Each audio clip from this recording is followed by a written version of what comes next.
Okay. I will follow a few things that talked about in diseases as we talk about cultivar selection. But first of all, let's look at what the presentation is going to entail. Juan talked a little bit about tomato morphology, determinate, indeterminate. I want to follow up on that, marketing strategies.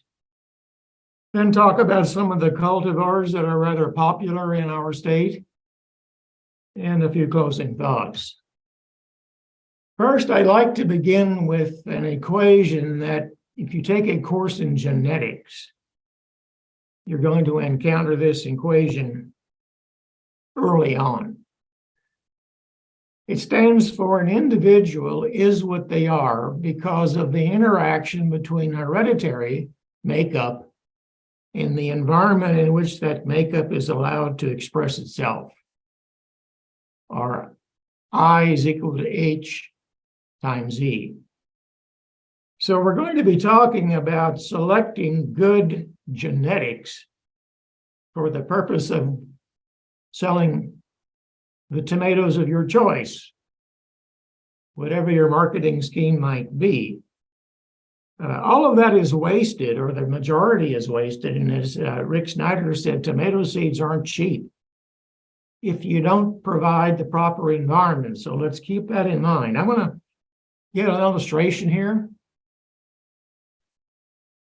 Sweet 100 was an All-American selection, I don't know, about 2 decades, maybe more than that ago. Cherry tomatoes, extremely sweet, rather popular, but never exceed maybe, I don't know, 1.5 ounces, at most 2 ounces in size, probably not that. On the right, you see, it looks like a tomato with a thyroid condition. That's Gigantomo, which happens to be a European variety that I am told might achieve a weight of 3 or 4 pounds. Whether or not that photo has been doctored, I don't know. But the point I want to make is that there's no way in feeding Sweet 100 more nitrogen or so forth that you're going to get it as big as Gigantomo. On the other hand, and we're not going to go down quite as small as Sweet 100, but if you take Gigantomo and don't give it the proper environment with regard to water, nutrients, and so forth, it's not going to get 2 or 3 pounds. So let's keep that in mind, that every individual, and that includes we humans, as well as all other living organisms, is what they are what they are, because of the interaction of a genetic makeup and the environment in which that makeup is allowed to express itself. I want to follow up a little bit more on what Juan talked about right after lunch. One of the things that we have to decide as we look toward cultivar selection would be the morphology or growth habit of a cultivar. On your screen, you see a schematic of a determinate vine tomato. In the circle, kind of hard to pick out, but it ends in a flower cluster. In other words, the plant grows to a genetically predetermined point and stops. And it ends with a flower cluster, and once that has been harvested, there is no more from the main stem, and only if you let the suckers on or so forth are you going to get any more tomatoes, and they're going to be smaller and whatever. This results in what we call a concentration of fruit set, meaning that you get a lot of tomatoes in a short period of time, but over time, you might not get it that many. So what growers will do is usually make multiple plantings. More about that in just a second. I want to show you patio. That's not patio hybrid, but nonetheless, in a determinate, and you can see the flower cluster at the top has come to fruition, and it's a nice small tomato for container production. Contrast it, if you will, with indeterminate, where in an ideal world, the plant never stops growing. We say that tongue in cheek, of course, it's going to someday stop simply because it's too unwieldy.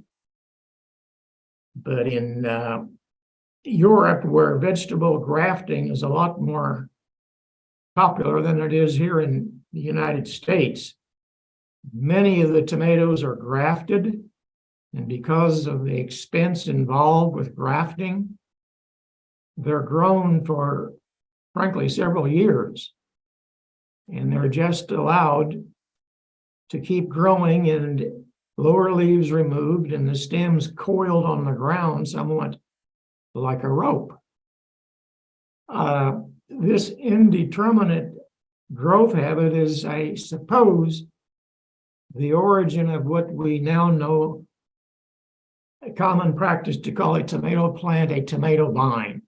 How many tomato vines do you have out? Well, botanically, it's not a true vine, but nonetheless, it does somewhat act like one. Indeterminate will tend to give you fruit just as long as you keep it healthy. Never allotted one time. Basically, there are 5 embryonic leaves in a tomato seed. So a tomato plant will put out 5 leaves and then a fruit cluster, and then 3 leaves, another cluster, 3 leaves, another cluster, ad infinitum. So where we want a constant supply of tomatoes, indeterminate, are preferred. And we'll show you here one of the downfalls of indeterminate, if you will, and that would be a method of trellising. Oh, you can allow them to ramble. That results in a lot of the sunburn that Rick Snyder mentioned and other problems. Oh, you can cage them, but because you don't sucker them when you cage them, you usually have more fruit set than the tomato plant can size. So the size isn't good. But nonetheless, indeterminate, even though they do give you a constant supply, are a bit more work. Entered into the equation the semi-determinate. These are nothing more than an elongated determinate growth habit. And that seems to be what tomato breeders are focusing their efforts on as of late. These are very popular among commercial growers, especially outdoor, to a lesser extent high tunnel, to even a lesser extent the heated greenhouse,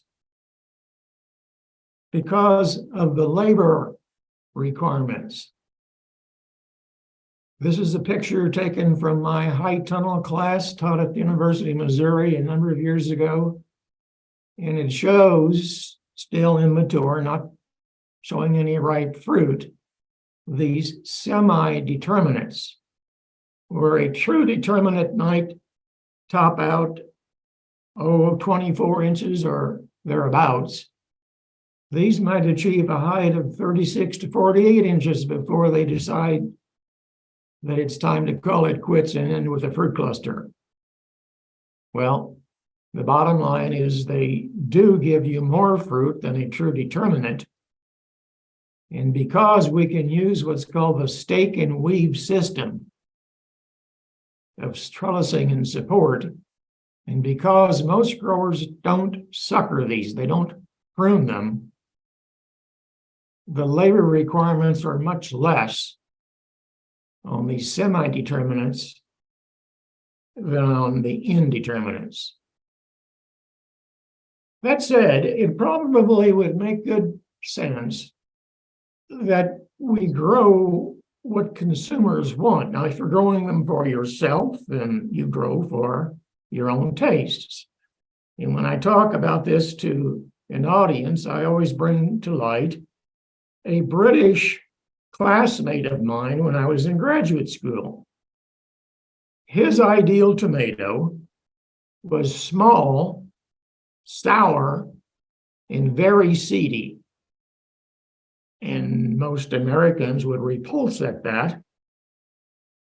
But let's remember, the British put vinegar on their French fries, or chips as they call them, whereas we put ketchup. So that said, it's one of those things that I ought to try to find out what the consumers want. And this sort of starts with the market. And I didn't get to listen to all the presentations today, I'm sorry. But on the other hand, I would urge you, if you're contemplating growing tomatoes commercially, investigate the market before you do anything else. Well, what are some of the marketing possibilities? I call them farm gate sales, where people come to your farm or wherever you grow your tomatoes and they purchase them from you. And here is where growing good quality really, really stands out. It's been said that anyone who markets anything has three things to sell: quality, service, and price. And the saying then goes, you can pick any two of the three. You cannot have all three. So for farm gate sales, we would hope that our quality and service are impeccable. And because of that, we can afford to charge a bit more. We have to afford to charge a bit more because there would be a limited number of people to find our farm gate. CSAs stand for Consumer Supported Agriculture. I call this prescription farming. It's very popular in urban areas, especially with vegetables. People will subscribe or buy a given amount of produce from you every week. Now, of course, the produce that you get is going to depend a lot on the season. If you start delivering June 1st in your CSA, you likely aren't going to have any ripe tomatoes, especially if they were field grown.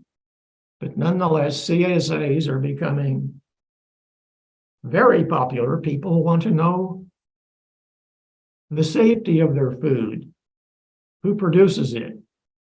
They can go out and visit you if they are a customer of yours, a subscriber. So that, I think, is going to be more and more, especially in the more densely populated areas, a marketing opportunity. Local farm markets, I've forgotten how many. Their last count was like 30 or more recognized in the state of Missouri. You can get on the Missouri Department of Agriculture's website, and they will list the major farm markets. There might be some that are not listed that, frankly, were just started or do not feel they're large enough to be listed. But again, people want quality. And it's been proven people are willing to pay for quality. People are interested in the safety of their food.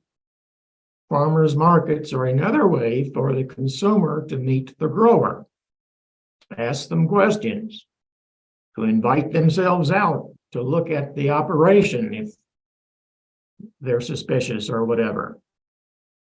But again, quality, service, and price we have to have higher price since we do have hopefully very good quality and good service. At last report, there were, I think, 6, it might be up to 7, regional wholesale produce auctions. Many of these are operated by members of the Amish and Mennonite faith, where they don't have modern transportation. So what they do is bring to a central point, yes, by horse and wagon and so forth, their produce and invite buyers. Most of them will accept customers that are just John and Jane Doe public, or there are some that chains as big as Walmart frequent. But nonetheless, that would represent an outlet that would be willing to and able to accept more volume, perhaps, than farmers markets, CSAs, and farm gates. There are regulations with regard to the distance from the auction that the produce can be grown. Most of them will allow more than 50 miles away. That's considered kind of a production radius, to call it local, radius of 50 miles. But if that's the case, then they sell the things produced greater than 50 miles last. And I'd be willing to say that if you produce quality, there will be people who will be willing to wait until the last. But nonetheless, it's the auction mentality. Sometimes you get people bidding against each other that wonder why they bid that high. I will tell you, and I guess it was Juan who said the average price wholesale, according to the USDA, is $2 a pound. These regional wholesale produce auctions, when the first tomatoes start coming in, and most of these auctions also deal with bedding plants early in the year, those tomatoes fetch $6 a pound wholesale. What you do with a $6 a pound tomato, I don't know, but I would have to look at it for a while before eating it.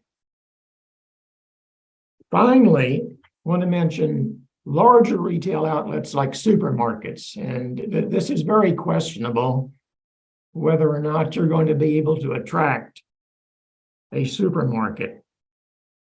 The day and age of the small corner supermarket is pretty well gone. I mean, it still might be present in smallish towns. And yes, there are IGAs, Independent Grocers Alliance, where they can buy canned goods from a co-op and so forth. But most of the chain stores deal with volume buying and have brokers that buy and ship to their wholesale produce warehouse that then in turn take orders from their chain stores and theirs alone and ship to those chain stores. So trying to break into the supermarket outlet as a marketing outlet is very difficult unless you're in a small town that still has a very small chain or independent retail supermarket. Other thing, I'm sorry, this is coming back on itself. The growth habit we've talked about before, fruit size. Tomato fruits usually are sold as slicers or salad tomatoes. Now, there is a market for canning tomatoes. And at these wholesale produce markets that I talked about, the canners usually are and I'll use the word cull, and that's not a derogatory term, it's just a term that describes something that's not a number one or a number two. Most of these markets would have ones, twos, and then the last is culls and canners. And there are people who grow those cultivars that process better and take them to those markets. And the likes of Roma and others that are very meaty, have very few seeds, usually bring a fairly good price because people are going to use them to preserve them, to make catsup, pastes, and so forth. But that's a minority. Mainly we deal with slicers and salad tomatoes. It is said that in the United States, a slicing tomato has to cover a hamburger bun. Now, I don't know that that's totally true or not, but on the other hand, 8 to 10 ounces is considered a fairly ideal size. These produce auctions, again, that I mentioned, will have large, extra large, medium, and small. And the large, extra large had better be at least 8 ounces up to maybe 12 ounces, or they go into the mediums, which never bring as much, and the smalls, which bring even less. What you're looking at is called a beefsteak type tomato. We'll talk about that more in just a second, but that's another market consideration. I'm sorry, cultivar selection consideration based on your market. And again, fresh market tomatoes, slicers, it better be about 8 ounces in size to attract customers.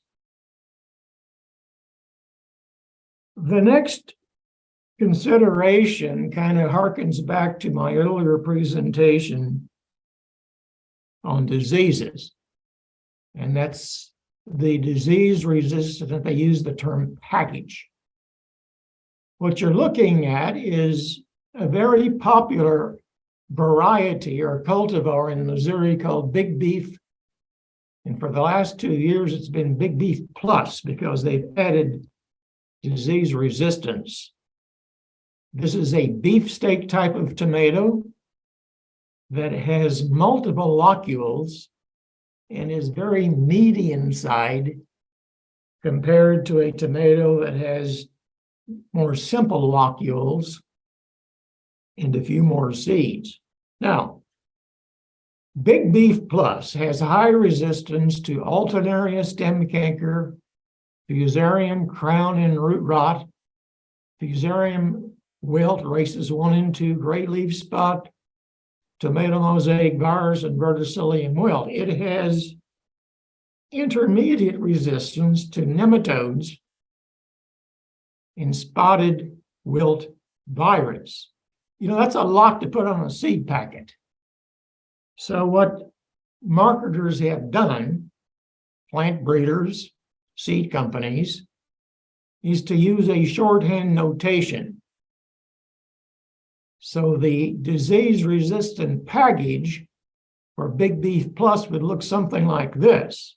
And yes, they will in their catalog or online give you a key so you don't have to remember that TSWV means tomato spotted wilt virus. Buying something that has genetic resistance built in really eliminates a lot of problems. The problem is finding resistance to everything that we're going to run into. But it just makes, to me, very good sense. Prevention is the best cure, and you can prevent any of these from happening by having the right disease-resistant package. I have to put a plug in for University of Missouri. Fusarium wilt, the gene for the resistance to Fusarium wilt is called the I gene. The I gene was discovered at the University of Missouri by a Dr. Tucker. And those of you who have ever been on campus know there is a Tucker Hall named in his honor. I stands for immune, by the way, immune to Fusarium wilt. It is a single gene dominant, so only one of the parents has to be homozygous for the gene, and all of the offspring of that hybrid automatically are resistant to Fusarium wilt race 1 at least. Another consideration is tomato fruit color. I've forgotten how many color alleles there are for tomato, and there is a rank order as far as dominance is concerned, with red being dominant over pink, dominant over yellow, dominant over tangerine, so forth and so on. The three primary colors that we deal with, not red, white, not red, yellow, and blue, but red, pink, and yellow or orange. Mountain Merit is a relatively new variety. It's not a large beefsteak type, but it incorporates what's called the crimson gene. That crimson gene was discovered a number of years ago in a wild tomato that was very small, and it's taken some time to incorporate that into our large slicers because it's a recessive gene. So both parents of a hybrid have to be double copy recessive to come up with a crimson gene hybrid. But you cut those open and you can't help but smile that tomatoes can be that red. And yes, it does show up on the exterior, but it's not until you cut them that you see how red a tomato can actually be given the right genetics. And again, that I equals H times E comes into play here. Big beef does not have the crimson genes. Mountain Merit does. Pink doesn't show up very well on slides, but there is a definite market for pink. You usually find it to be a bit more southern than our region. And I think that harkens back to, there was a very, very popular, well, it's still grown in the state of Arkansas, called Arkansas Traveler, which is shipped up often to our markets. That was pink.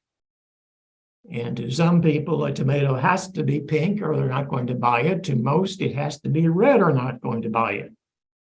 So you have to know what your market demands. Interestingly, a bit later on in the season, when the competition is a bit greater, the highest prices at these wholesale produce auction go to the yellow and orange tomatoes because nobody grows them. There is a small demand for them. They look great. And people get into bidding wars and so forth.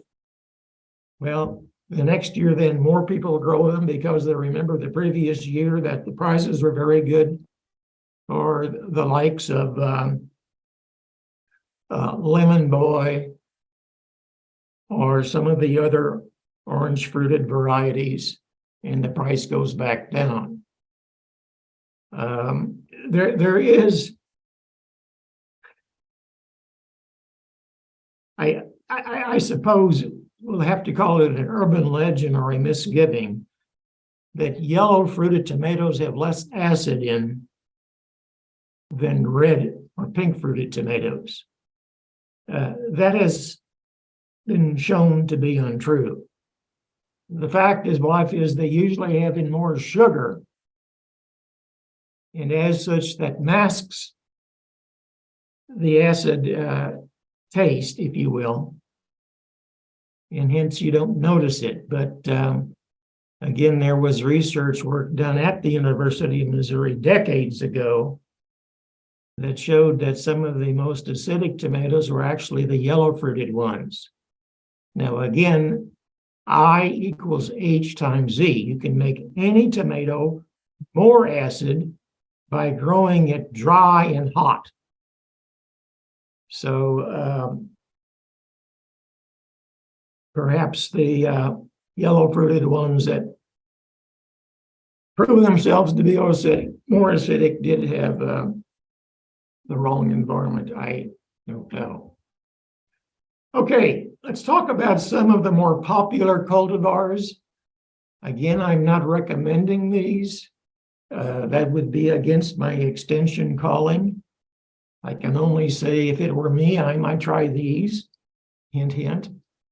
But on the other hand, these 4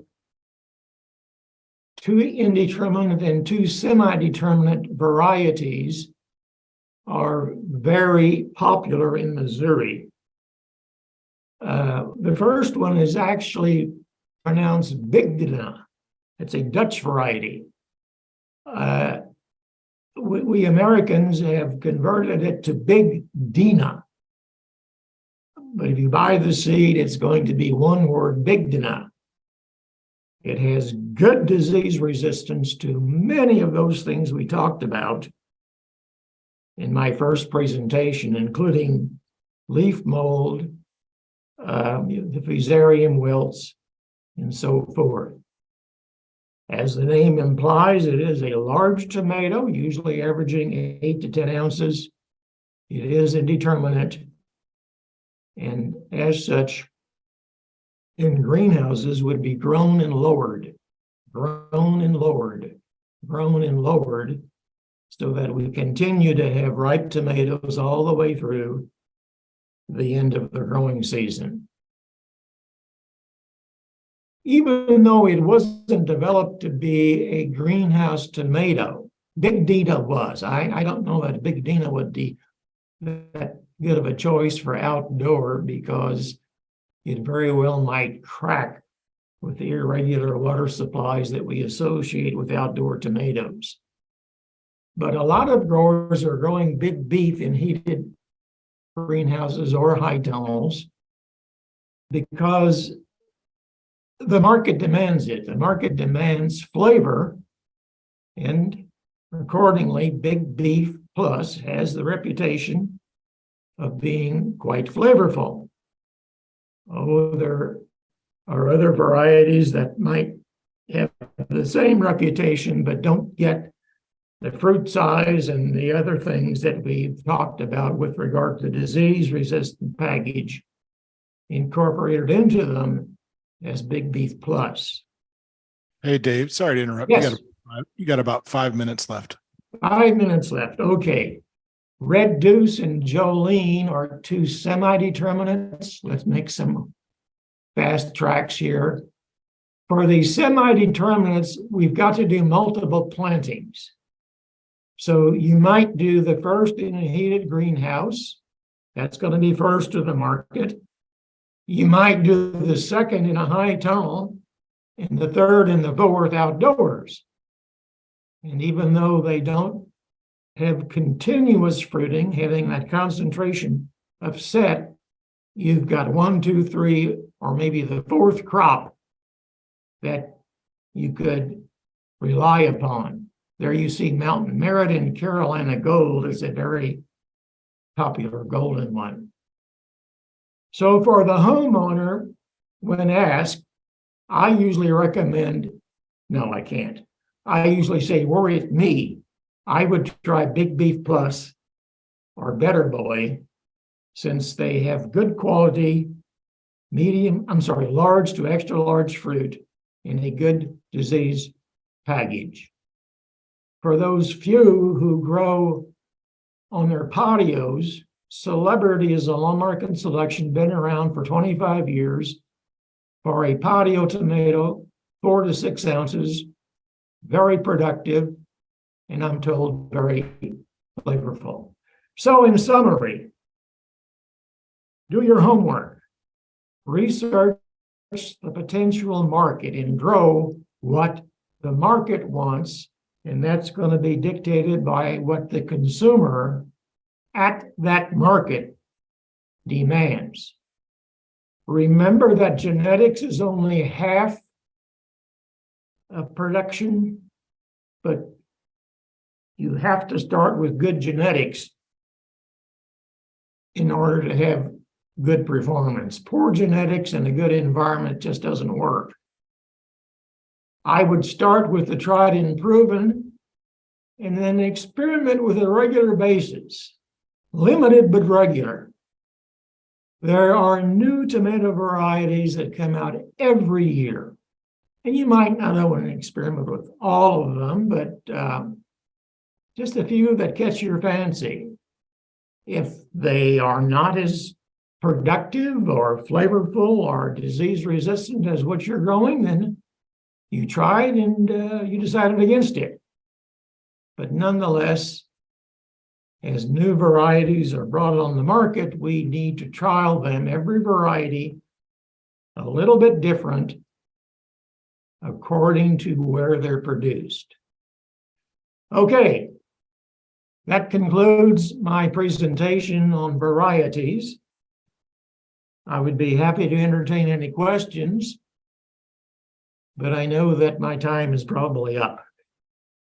We probably can squeeze in a couple questions. Are there any here in the audience? I'm not seeing anybody throwing up their hands just yet. Well, it's late in the day, Eli. That is absolutely true. So someone online asked, is there a term for European growers growing tomato vines for years? No, other than that they're greenhouse tomatoes. And as breeding has advanced resistance, I'm not terribly sure that they grow them all that long anymore, but was the case years ago.